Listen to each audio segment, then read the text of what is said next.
low HP heroes with high sustain or resistance that eventually becomes tanky as the later the game goes. So this might be a problem because now they're going to be faced up against a Farsa Harley with the Granger. So let's see how Alpha7 will survive the onslaught of Pro Esports. There really is a good chance that they'll be the ones setting the tempo and Alpha7 will just be forced to react. But look at the DXP lane and how this Alice here in this matchup will handle, of course. But in the mid, oh, this is not the start that Alpha7 wants. Because if they don't lose anyone, best player, Cold World, and Shark are going to be playing for stability for one another. Just control the river, make sure it's all good so that Zia can get the farm. And if they can, and if only it looks like it's going to be a good chance, you get some kills early for best player 1 to start getting his items such as the concentrated energy. But if it's way too risky, you don't need to take it. That's I feel like this will be a Pro Esports sided first turtle, I feel like, and I'm saying that because of the nature of the heroes with just the Matilda as well as this Vexana. But then again, if best player is able to find a pickoff as he is trying right now, and he stole the orange, so that's really good for Alpha7 now. Very successful invade, quick rotations. Of course, with how Nat's just bullying and outplaying Soria and Felix in lane. Couldn't get the information off in time and help out, of course, Coily, who was already trying to handle the invade. And Alpha7 are playing this tempo properly through this Matilda. Good speed, good decisions, converting into objective wins as Turtle 1 spawns. You did say it was Pro Esports coded, no level 4s just yet for either roamer. Let's see who's going to be able to get this first. With Coily already going to his purple buff, they concede and Alpha7 get Turtle number 1. That's Alpha7 just nailing it. Pro Esports, they are grouping up top. They wanted to stop the Melissa from farming, maybe take advantage of this Granger in the early stages. However, they will not be able to do so. Alpha7 did not even have to commit so much to protect the Melissa up there. And this is such a great start for Alpha7 that they will allow this Guinevere with the Vexana and the Matilda to just run around the map. Because I think that at this point, what you're doing now, if you are Cold, is you just fast clear your lane. Maybe punish PPP, who is walking literally in front of them right now. PPP will survive. Shark might be in trouble. Gets the flicker out. Golden hour forced. Sorry, Felix is low, but that's as much as both teams will get in that scramble in the middle. Could have been so much worse for Pro Esports. PP was able to get away. Alpha7 still holding a lot of the priority in the river, in the center of the map. Soria Felix has been left into just trying to manage this Alice. But with Coily going down to the bottom lane, maybe they'll be able to find an opening there. PP stops Zia and Shark from comfortably making it into the gold lane, while Kozen is now able to get all the last hits and maximize the farm in the minions. Nath gets dove on by 3. He's holding Throne of Ruin. He buys time, but he gets taken out. It seems like Nath was too eager, trying to get a trade or even trying to win there against 3. Fortunately, will die. And this is important because the Lord is upcoming. Coily will be able to secure his own. You can see the reaction coming from Pro Esports when they saw Alpha7 commit a lot of heroes around the purple. Kozen just fast cleared his own wave.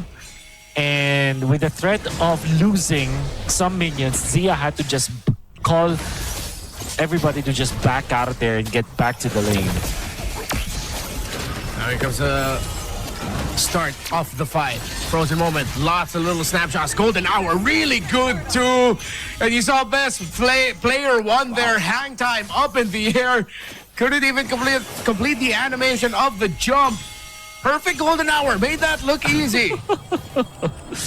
What a great golden hour. What an amazing play coming up from Pro Esports. Really commendable. I want to go for this play though. That is a nice initiation. They will find Coily. Perfect target. The circling eagle, guiding wind into that Violet Requiem. Perfectly executed coming up from Alpha7. Now Shark wants to force out the kill onto Kozen. PPP will be there to help him out. And best player, the way to celebrate with that kill onto Coily is to now take away some of the jungle camps from the Harley. Instead of risking the jump into committing it, once again another violent Requiem spatial migration. They're able to find Sa with Vexana getting the last hit. Zia and best player one going after Sorium Felix, but this Uranus is too crafty with it. Is able to get away. Still, that's a 1 for none. And Alpha7 has control in the purple buff. Meanwhile, at the bottom, Coily outplays Nats. The Alice falls. Purple buff getting contested here by Alpha7. With Coily on the opposite side of the map, it looks like the North Americans are going to be able to take it, while at the same time sending him back with this long flight. But it's Sorium Felix who finds Cold World left alone. 8 up by the Uranus. Wow, great pickoff for Sorium Felix. Felt very confident once he was able to complete the Radiant Armor, oppressing the members of Alpha7 in there, and they still want to go for more. That's actually manages to just get out there. I think we are now in a point where both of these XP laners are now a threat, and with just one item, they're able to participate in the team fights much better. Pro Esports, fast clearing the top, will go to the mid. I think they are eyeing for this turtle. PPP will be the one to check out where best player is, and actually take some stacks with the Thunder Belt, and slowly working their way towards this turtle. Turtle number 3, I feel like this one's all gonna crack open. There's gonna be at least 4 deaths onto one side. You have to be careful with it. Circling Eagle lost in already. Coily wins this retribution battle for the turtle. Another golden hour! And Alpha7 now have to scramble to get away from this. Is Pro Esports want to commit the chase. Sa no longer has the ultimate. They fly in, but Alpha7 minimize their losses. Great call, just back off, playing it safe, as Pro Esports has already won the sequence. It's starting to be a close match between Pro Esports as well as Alpha7 right now. But the objective, the neutral objectives, being in favor of Pro Esports because of how they were able to utilize this golden hour. I think it's masterful the way that they played it. Looks really good. Now slowly up top. Movements coming up from Pro Esports. The bottom lane being pushed by the Harley, and then up top with 2 siege minions, Alpha7 have decided to commit a lot of resources to defend as well. It seems like there will be a little bit of a skirmish. No one dying. Another attempt at a push for Pro Esports. How hardly is Alpha7 going to be able to defend this? Nope. That's 3 of the Squishies members of the lineup just solo zoned out by the Uranus. That was the answer on the defense there. And Sorium Felix is just going to continue this. He knows at this point he can survive all of these pokes and these damage, but that's a silver lining there for Alpha7. This Melissa is starting to really hurt that, and that's only 2 items. Doesn't have the Trinity just yet. Once it gets locked in, you have to wonder what it can do. But look at Sorium Felix single-handedly stopping this Melissa. Golden hour to zone out the other members of Alpha7. They're not going to be able to break this tower in mid. PP gets taken down with the circling eagle of Shark.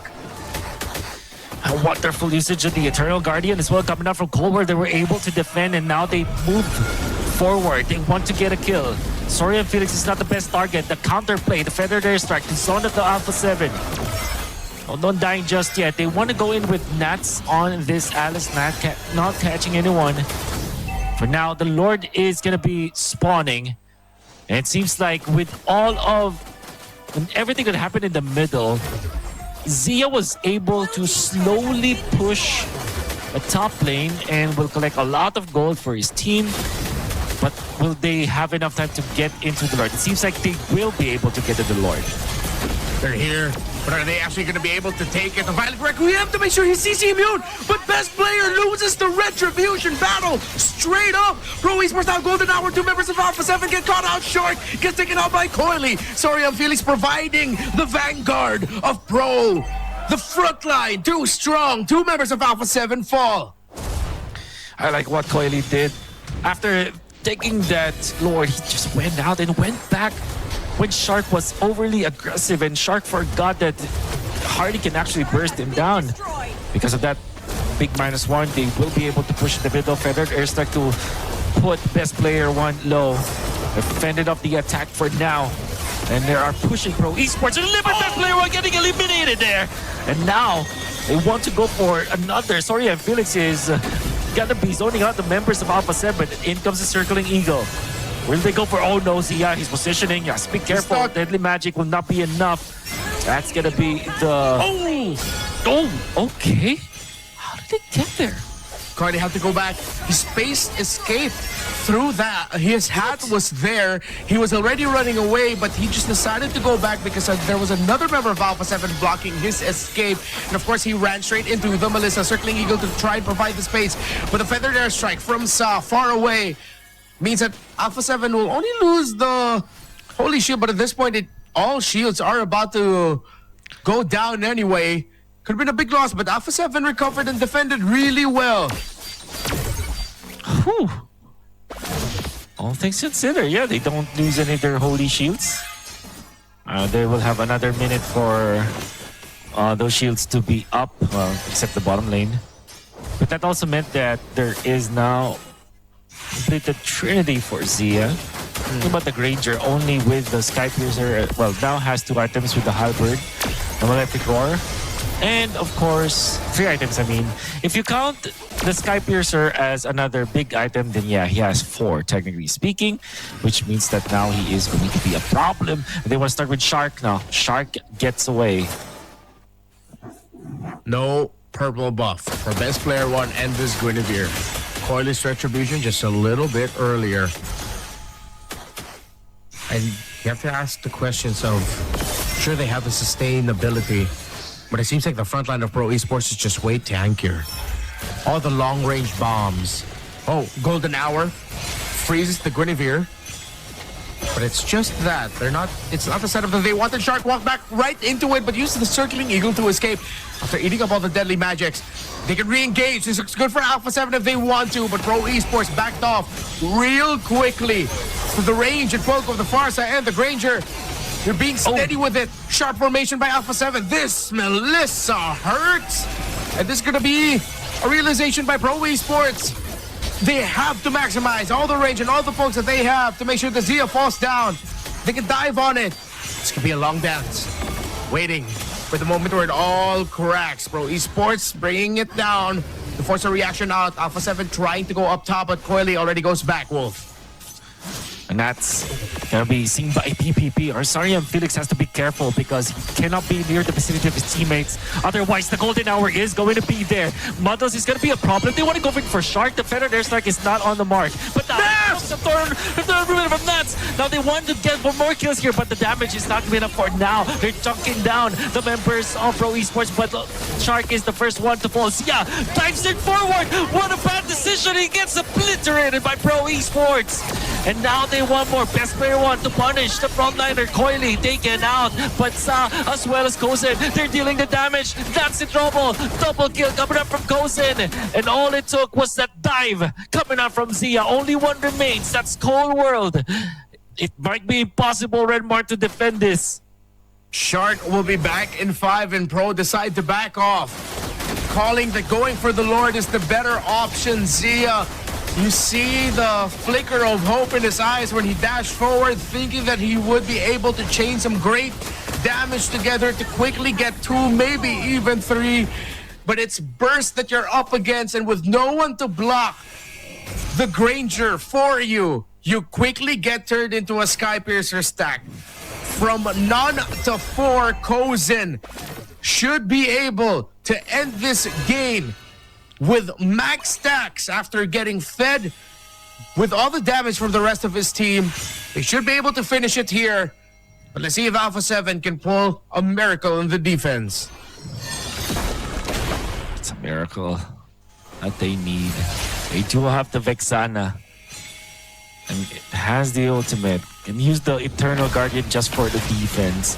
Soria and Felix is feeling the damage coming up for the Melissa, but not for long. They push the mid. They push the top. Defense, Renmar. Zia taking so much damage from the pokes. Way too much distance, way too much range. Zia's doing everything he can to deal damage. Golden Hour is perfect yet again against player 1. With this little bit of knockup, couldn't do much with it. As the other members of Alpha7 are frozen by. Look at Nats and the damage that he's taking from this Granger. Unstoppable is Kozen. the pokes, the stacks, and look at that damage from Sa! Feathered airstrike with a flicker to boot to close the distance. It's only Shark and Cold World as Pro Esports still have another round of minion waves to come through. It's going to be a long time until Shark and Cold World get back. We're just going to see how Pro Esports closes this out, Wolf. Goes in the front line, Saswell, Force Shark takes so much damage, but we'll try to evade, we'll try to delay this, but it is inevitable. The minions are pushing in, Sa will be taken out, but the base still falls. Alpha7 will fall to Pro Esports. This, again, another tug of war between two good teams, but the one that lets go of the rope with the bad timing, Zia just jumping forward to the entirety of Pro Esports meant that Alpha7 will lose the tug of war. And you saw with the positioning too, the other members of Alpha7 were not ready.